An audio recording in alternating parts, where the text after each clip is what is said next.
Hi everyone and welcome back to the channel. So today, I've been totally inspired again by Claire's Crafty Corner, and I've made these Easter bunnies out of air dry clay and, believe it or not, a Christmas stamp. So I'd seen Claire do something very similar. She did like jumpers and little things, and I was totally inspired by that. And these are so cute and so easy to make. So yeah, let's get started. So I'm using air dry clay. Claire actually used polymer clay, I believe, but I don't have any of that. So I'm using air dry clay. I'm getting a fair old chunk of it out of the packet, and then I'm going to knead it just to make it more usable.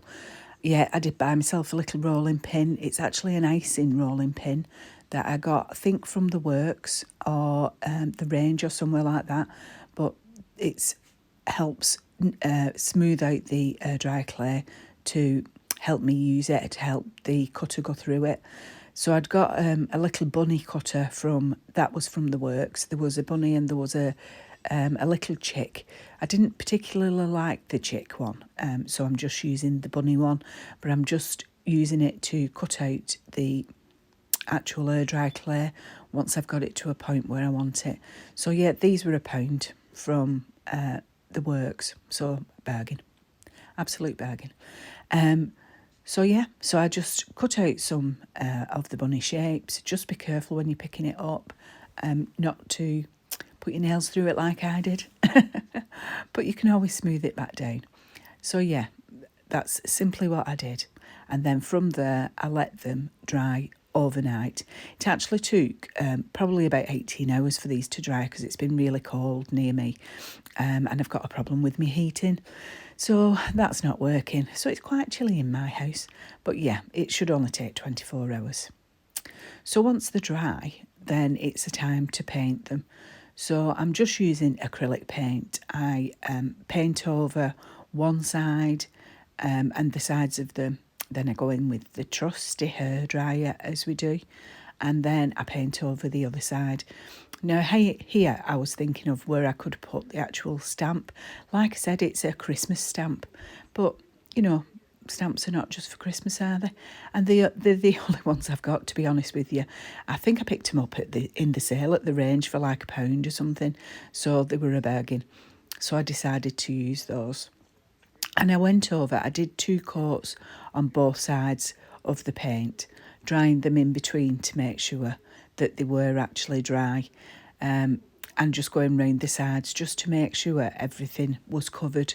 Now, you could use, I suppose, poster paints if you're doing this with the kids, anything really, as long as it's covered and it's dry before you move on to the next step. But I prefer acrylic paints.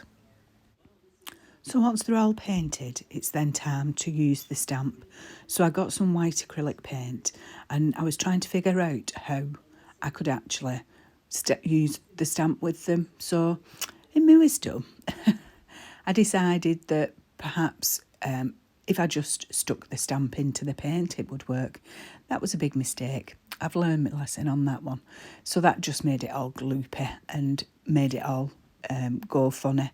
So I had to wipe that off then with a wet wipe, and I tried then to use the wet wipe just to spread the paint around onto the actual stamp.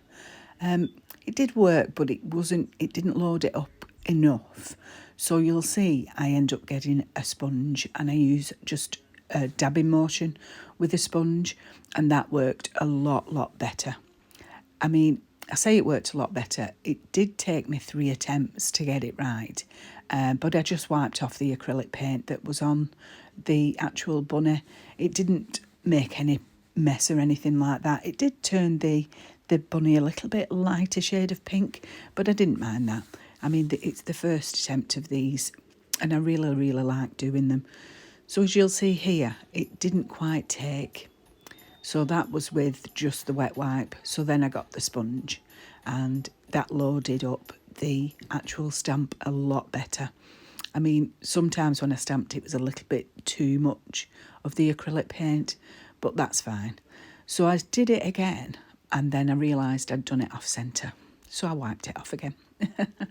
So don't be afraid of trying. You can always go over and repaint actually if you make a mistake. So there's no problems with that. So I went over and I loaded up the stamp again and I tried again and I liked it this time. And then I decided, well, perhaps I don't have them in the middle like that. Perhaps I do them to one side.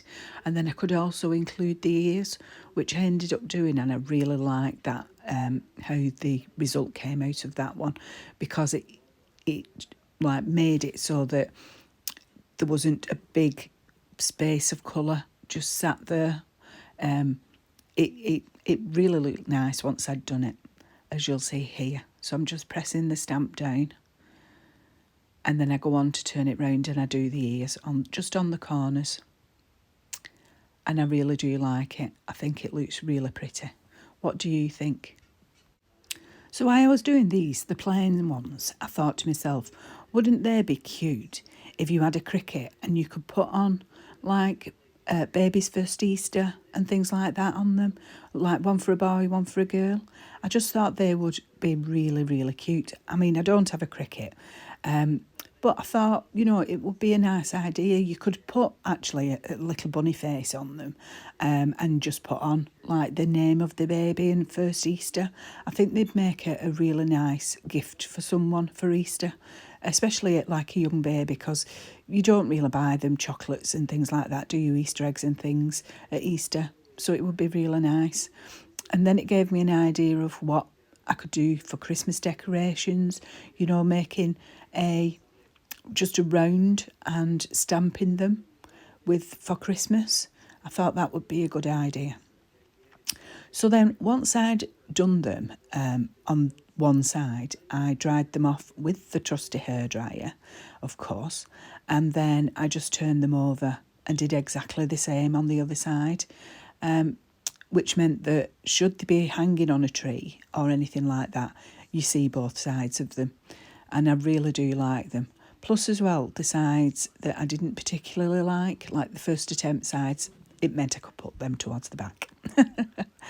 So again, yeah, stamping them, trusty hairdryer. And then after that, I just went over with some varnish just to make sure that they were sealed and to make them more durable, really. You do have to be careful when stamping on the hairdryer clay because it can actually crack or break. So here I'm just putting on a liberal amount of varnish, and then I use the trusty hairdryer again, of course, just to make sure that they're dry.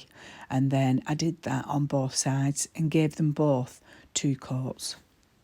Now the question is, did anybody spot the mistake I made? Anybody? Well, you see, to hang an Easter decoration, you need a hole to put some ribbon or some cord through. And I totally forgot about this. I totally forgot that I needed a hanger. So I got out the trusty little jewellery drill. I think it is. I got this off Amazon when I first started doing resin projects and different things, and it's been amazing. So I basically just drilled a hole through. Obviously, I needed it a little bit bigger for cord, so I just moved the drill around just to make the hole a little bit bigger. And then I went in and I added just some cord. It's like a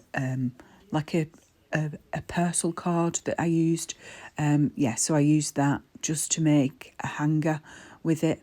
Now, a trick I've learned is if you can't get the cord through and it frays at the end, if you just go over the end of it with a lighter, just being very careful, what you can do then is you can seal it at the end and it will eventually push through. So here I'm just going over it again with the lighter, and I make sure my fingers are wet before I touch it, and then it just pushes through, and then I tie a knot in the end of it, ready for hanging, and that's it, all done. So what do you think, guys? Please let me know what you think in the comments. I think they're adorable. And please do like the video if you've got this far. It will help my channel grow. And please do subscribe. Also, let me know what you think in the comments, and is there anything different you would do. Anyway, thanks for watching, guys. Bye.